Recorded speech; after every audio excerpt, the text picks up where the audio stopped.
wa sahbihi ajma'in. Rabbi syrah li sadri wa yassir li amri wahlul 'uqdatam min lisani yafqahu qawli. Subhanaka la ilma lana illa ma 'allamtana innaka antal alimul hakim. Wala hawla wala quwwata illa billahil aliyyil azim. Kitab Bidayatul Hidayah, muka surat 21, baris yang ke-10 daripada atas. Surat 21 baris ke-10 daripada atas.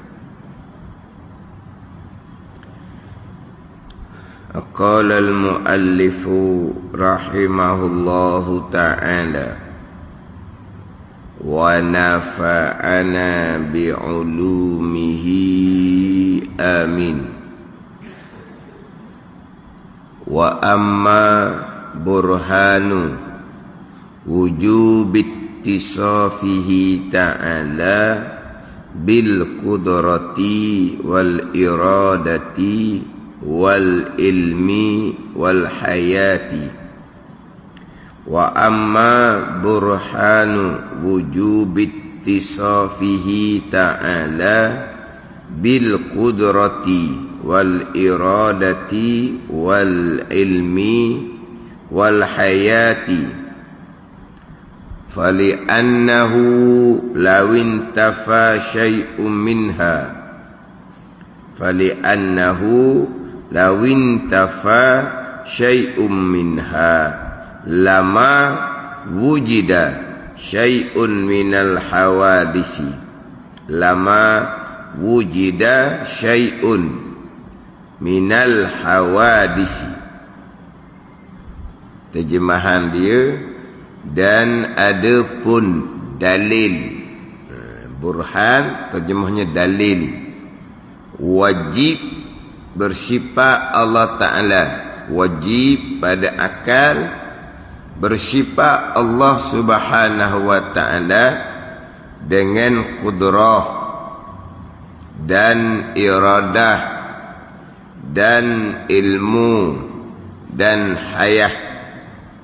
Maka kerana fali'annahu, maka kerana bahawasanya lawin tafa syai'un minha, jikalau ternafi sesuatu daripadanya, jikalau ternafi sesuatu daripadanya, daripada kudrah, iradah, ilmu, hayat, ternapi sesuatu daripadanya, ternapi dengan bahawa jikalau Allah tidak bersifat dengan sifat kudrah, ataupun jikalau Allah tidak bersifat dengan sifat iradah, atau jikalau ternapi sesuatu daripadanya, daripada kudrah, iradah, ilmu, hayat. Ternapi sesuatu ni jikalau Allah tidak bersifat dengan sifat ilmu, ataupun jikalau Allah tidak bersifat dengan sifat hayat.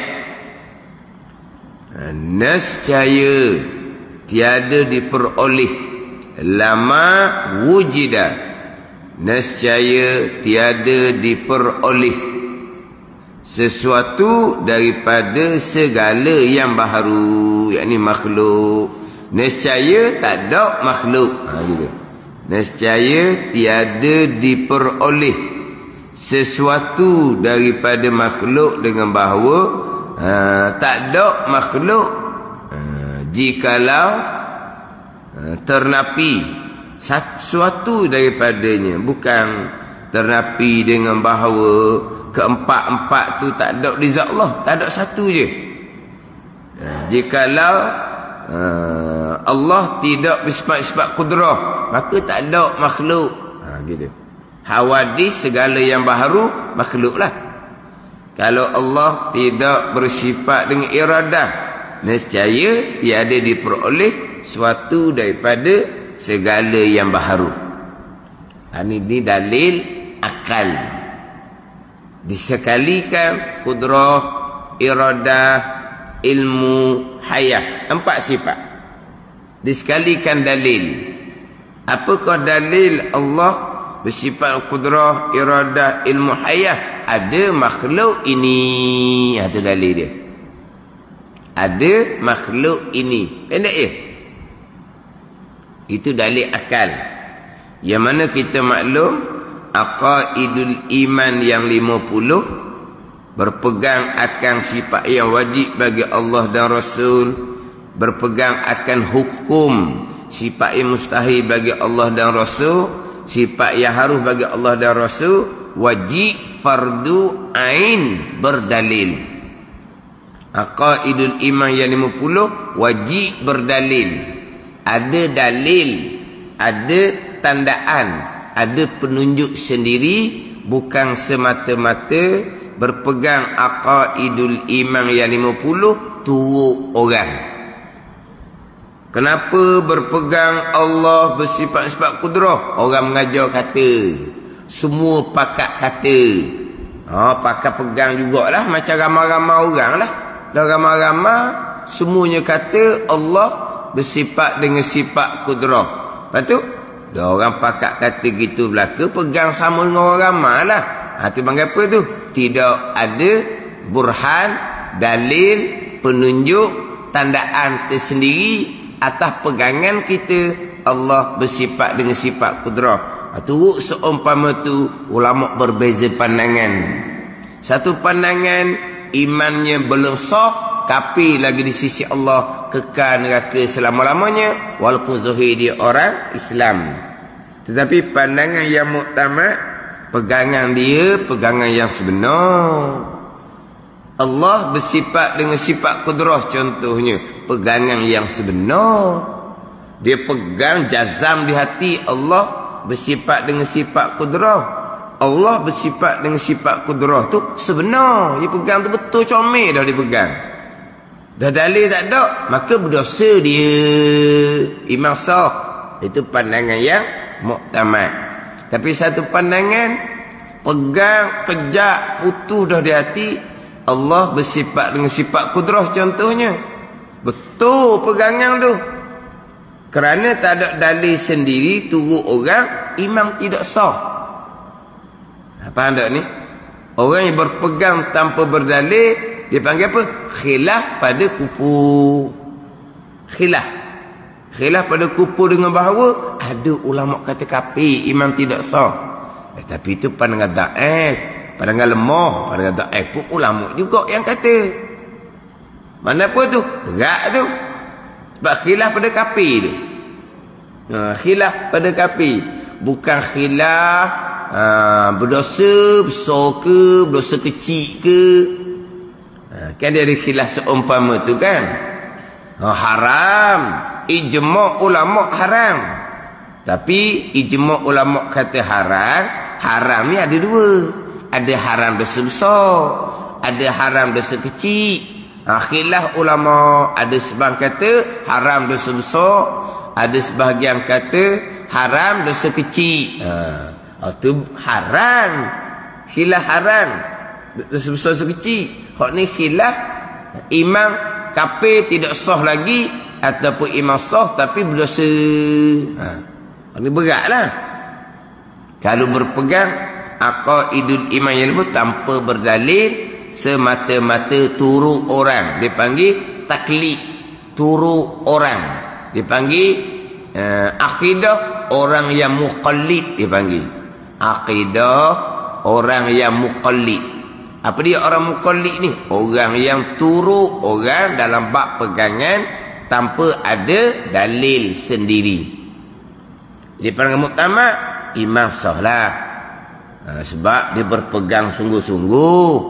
Allah Ta'ala bersifat dengan sifat kudrah, iradah, ilmu, hayah. Pegang sungguh-sungguh. Tak gerak pegangan dia nya. Pegangan dia pula memang betul sungguh pegangan Allah bersifat kudrah, iradah, ilmu hayah. Jadi tidak berdalil, berdosa lah dari sudut tidak berdalil. Imam sah. Itu pandangan yang muktamad. Tapi berdosa lah. Sebab ni fardu ain, wajib berdalil sendiri. Sekurang-kurang dalil dalam kitab ni dalil akal. Sekurang-kurang dalil akal. Hak comelnya dalil nakli, dalil yang diambil daripada Al-Quranul Karim. Dalil Allah bersifat dengan sifat kudrah. Wa huwa ala kulli syai'in qadir. Dalil Allah bersifat dengan sifat iradah. Fa'alul lima yurid. Contohnya dengan ayat Al-Quran. Hak tu hak lagi comel. Tapi sekurang-kurangnya dalil akal. Apakah dalil Allah bersifat-sifat kudrah, iradah, ilmu hayah? Ada makhluk ini. Pendek je. Mana kalau pandangan daif kata iman tidak sah kalau tidak berdalil, sedang molek barunya. Cuma nak lepas daripada berpegang tu orang. Nak lepas tu je. Berpegang Allah bersifat-sifat kudrah. Ni ada makhluk ini. Cukup. Mana lepas daripada kita tu orang. Kira-kira kita tinggal seorang pun kita duk turut orang dah. Sebab kita ada dalil sendiri. Ada makhluk ini menjadi dalil Allah bersifat-sifat kudrah, iradah, ilmu hayah. Ada langit bumi ni, ada manusia ni. Makhluk ni luas lah. Tapi kitanya makhluk mana? Langit bumi. Dah tubuh badan kita tak makhluk. Kita nampak opson, kita nampaknya. Lepas tu jangan soal lah pula. Mujur makhluk ada. Boleh jadi dalil Allah bersifat-sifat kudrah. Kalau makhluk tak ada? Kalau makhluk tak ada ni, mana kalau kita tak ada lah. Dan kalau kita tak ada, nak dalil apa dia? Tak saya pernah kena tanya. Ngajak ustaz, tak apalah ustaz. Makhluk ada, langit bumi ada, kita ada. Boleh jadi dalil Allah ada, Allah kuasa.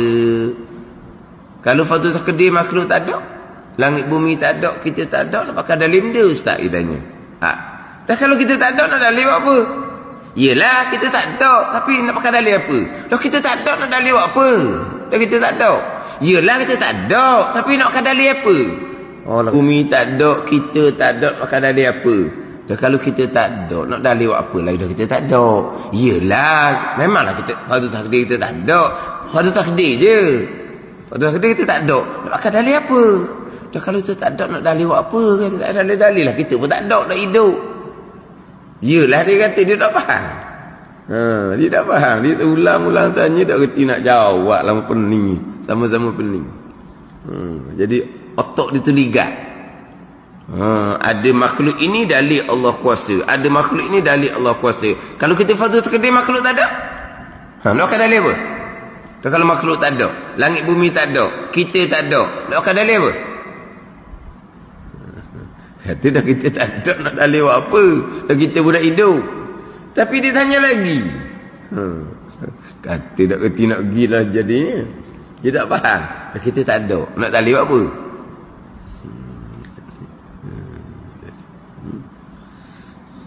Mana dalil tu rekah je. Dalil besar hak di tubuh kita. Nampak tu ada tu buat contoh dalilnya. Bukan dalil tubuh kita. Dalil bulu kuku yang ada di tubuh kita. Tengok rambut, apalah dah kira misal janggut dia keluar teratur molek. Ni ada Tuhan, ni dalil Tuhan Maha Kuasa ni. Ada ni. Mana rambut ke misal ke janggut kan keluar comel je kan. Bukan kata kerak cukup bangun pagi esok Allah dah kenal dah.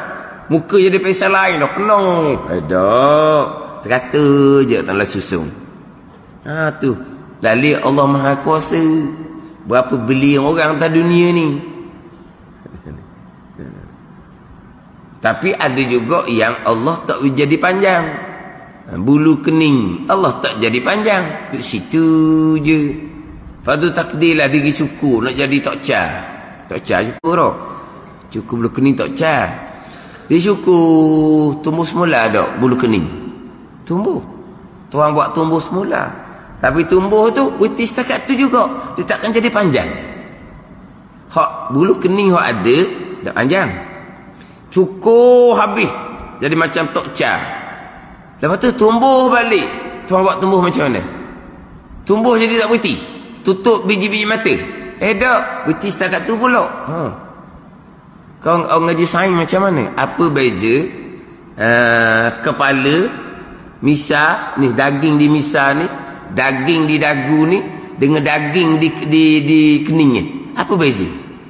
Yang jadi hak di kepala, hak di misah, hak di dagu ni dia keluar tak putih-putih.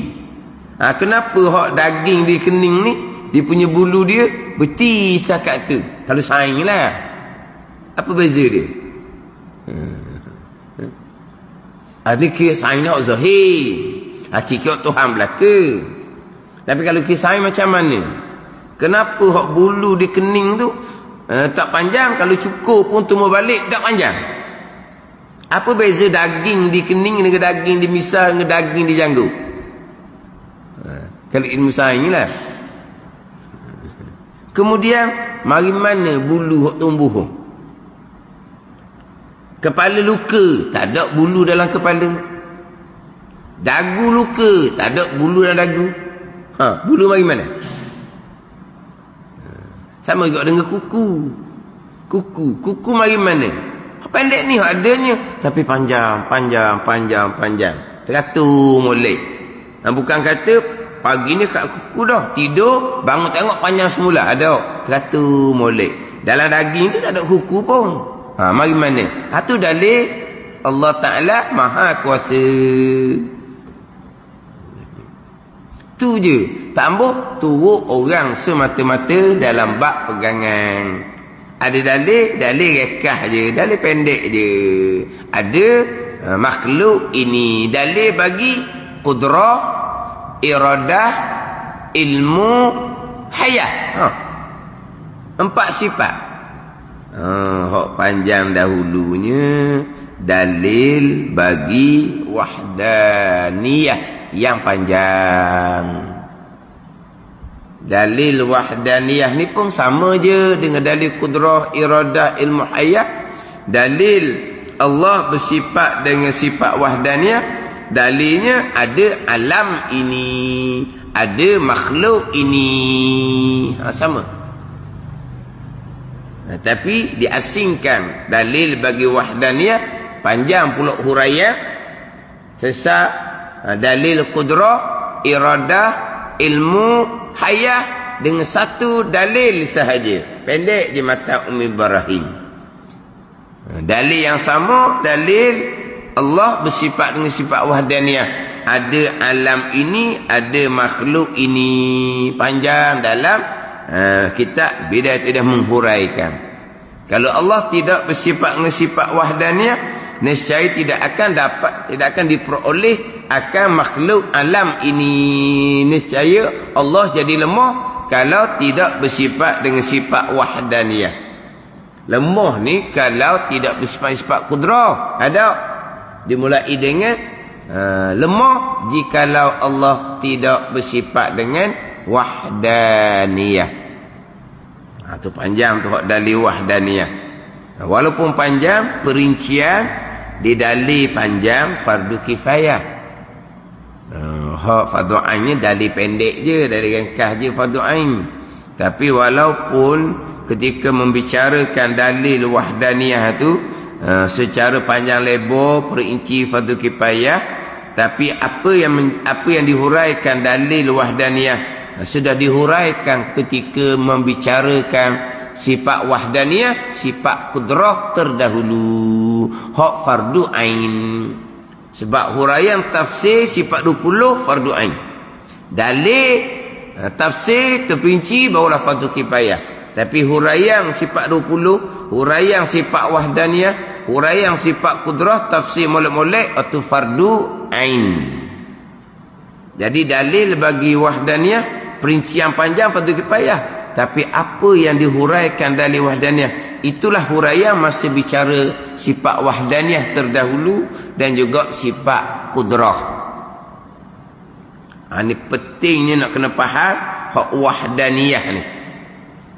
Kalaulah Allah tidak bersifat wahdaniyah, tidak esa pada zat, tidak esa pada sifat, tidak esa pada perbuatan, ada perbuatan yang berlaku yang bukan perbuatan Allah, maka lucuklah sifat ketuhanan bagi Allah Subhanahu wa taala. Sifat uluhiyah bagi Allah lucu. Tak ada la ilaha illallah di aqidah. Di lidah adalah la ilaha illallah, tak iktibar, tak dikira, sebab tidak ada la ilaha illallah pada aqidah. Tidak berpegang keesaan Allah, terutama pada perbuatan, luput sifat ketuhanan bagi Allah Subhanahu wa ta'ala. Sifat istighna, sifat iftikar, nanti dia akan bicara. Ada ni. Oh, tak ada ni, enggak tak ada lah. Ni dalam bab pegangan ni. Tak ada ni, tak ada semayang tu. Semayang tu ada, bolehlah buat exercise, tapi tak ada nilai lah. Tak ada. Tak ada ni. Ni benda usuluddin, tapak agama. Sini tak peduli, tak ada lah. Hak lain tu jadi mainan je lah. Hak dalam bab usuluddin tak peduli, nak buat rupa semayang, nak buat rupa puasa, game Mekah, itu mainan sahaja. Tanpa usuluddin, tapak agama, tak ada furu'uddin, cabang agama. Semayang, puasa, haji, umrah, itu dipanggil cabang agama. Kalau tapak tak ada, cabang tak ada. Ini pentingnya bab usuluddin, bab pegangan. Jelas atas bahagian masing-masing. Contoh ginilah. Contoh duduk molek-molek, siapa taing semayang, orang lain semayang belaka, dia tembak lari. Kita kata mana? Allah dia ni tak peduli langsung semayang. Contoh duduk molek-molek, duduk ramai-ramai, buat apa-apa pekerjaan, siapa taing semayang, dia pun minta undur diri nak balik, balik tak semayang. Kita kata mana? Tak pakar dia ni baik sangat. Taing semayang, orang semayang dia lari, tak mau semayang. Contoh sama juga, orang duduk pakar belajar ilmu usuluddin, kita pun lari tak mau belajar. Kita nak duduk mana? Tadi orang duduk ramai-ramai, apa ada urusan masing-masing, siapa dah masuk waktu dah, kita pakar semayang. Dia pun minta diri nak balik, memang dia tak semayang. Kita kenal sangatlah dia memang tak semayang. Gilimpal dia orang tengok, dah lah tak semayang dah. Kongkongnya orang ramai ada ni, buat-buatlah semayang. Dia tak buat-buat, dia lari tak mau semayang. Ada ni. Oh, berat sungguhlah orang lain semayang belaka, seorang dok. Sama juga, orang duk pakar belajar ilmu usuluddin, lari tak mau belajar. Nak duduk mana? Nak duduk mana kalau tak mau belajar ilmu usuluddin? Nak pastikan pegangan tu betul. Nak duduk mana? Rajin semayang. Apa kata? Mainan. Sebab apa jadi main mudah-mudah? Sebab kita terdidik gitu dah. Kita terdidik dengan semayang yang tinggal. Tapi bab pegangan tidak dititik beratkan. Terdidik gitu dah, budak bermain dengan semayang. Semayang daripada budak semayang, tak semayang, mak ayah marah. Tapi bagi penekanan dak bab ilmu pegangan, dak cara ngapai-ngapai 420 gitu je. Tak ada penting mana. Jadi gitulah. Daripada budak sampai ke balik, buat main je dengan semayang puasa, tapi akidah tak dipedulikan. Gitu jadi dia. Akhirnya daripada budak sampai ke balik, sampai ke tua, sampai ke mati. Bab ilmu usuluddin, bab pegangan, tambah ambil tahu. Tu bahagian masing-masing. Itu je lah. Mana kalau kita kira Allah, orang semayang, dia tak ambil semayang, pelik rasanya. Dah bahagian dia gitu. Allah, orang belajar tauhid, dia tak ambil, pelik bahagian dia gitu. Dia nak semayang gitu je. Akidah macam mana? Biar je lah. Bahagian dia gitu. Bahagian masing-masing. Baik jahat, syurga neraka telah ditetapkan pada azal, mustahil berubah sama sekali. Kalau Allah qada pada azal syurga, Allah akan qadakan jalan syurga kepada dia. Kalau Allah qadakan pada azal neraka, Allah qadakan jalan neraka kepada dia. Itu je lah. Hakikat dia gitulah. Hakikat dia gitu. Artinya nak huraf pula mata Ibrahim dan ada pun dalil wajib bersifat Allah Ta'ala dengan kudrah sampai ke akhir. Apa maksud dia? Itu artinya. Dia dua ni. Satu Arab terjemah Melayu, satu ni maksud dia lah pulaknya. Artinya, erti dan ada pun dalil wajib bersifat Allah Ta'ala dengan kudrah sampai ke akhir itu telah terdahulu oleh kenyataan huraian. Mana telah terdahulu ni? Memberi bekas kudrah Allah Ta'ala. Memberi bekas kudrah Allah Ta'ala. Terdahulu mana ni? Kalau kita nak balik kok pada sifat kudrah dahululah. Memberi bekas kudrah Allah Ta'ala. Beri bekas kudrah Allah Ta'ala ni bukan hakiki ni. Ingat molek tu ni sok mudah. Memberi bekas kudrah, ini oleh kudrah Allah. Memberi bekas kudrah Allah Ta'ala, yakni memberi bekas oleh kudrah Allah Ta'ala. Ini bukan hakiki, ini majazi. Yang memberi bekas, faham memberi bekas dia kadang-kadang memberi bekas tak faham. Jadi itulah. Jadi ada, jadi tak ada, jadi gerak, jadi diam, jadi nampak, jadi dengar, jadi hidup. Itu memberi bekas belakalah. Ni, pada rasa sejuk sekarang ni, Allah yang menyejukkan. Itu mana beri bekas. Nampak terang sekarang ni, Allah yang beri terang. Itu mana beri bekas. Zahir sejuk, kipas angin. Zahir terang, cahaya lampu. Tapi pada hakikinya, siapa yang menyejukkan? Siapa yang menjadikan terang? Itu apa? Memberi bekas. Siapa? Yang beri bekas? Allah Ta'ala. Itu memberi bekas. Beri bekas di sini pula oleh kudrah Allah. Kudrah. Ini majazi. Hakikinya bukan kudrah yang beri bekas. Hakikinya Allah Subhanahu wa Ta'ala zat yang wajib ada, yang bersifat dengan sifat kudrah, yang memberi bekas. Allah Tuhan beri bekas, bukan kudrah. Tuhan mana? Tuhan yang bersifat dengan sifat kudrah. Tuhan yang bersifat dengan sifat kudrah yang beri bekas. Tapi sini dia kata kudrah yang bukan Allah Ta'ala. Ini kata majazi. Ada majazi letak je, bukan hakiki.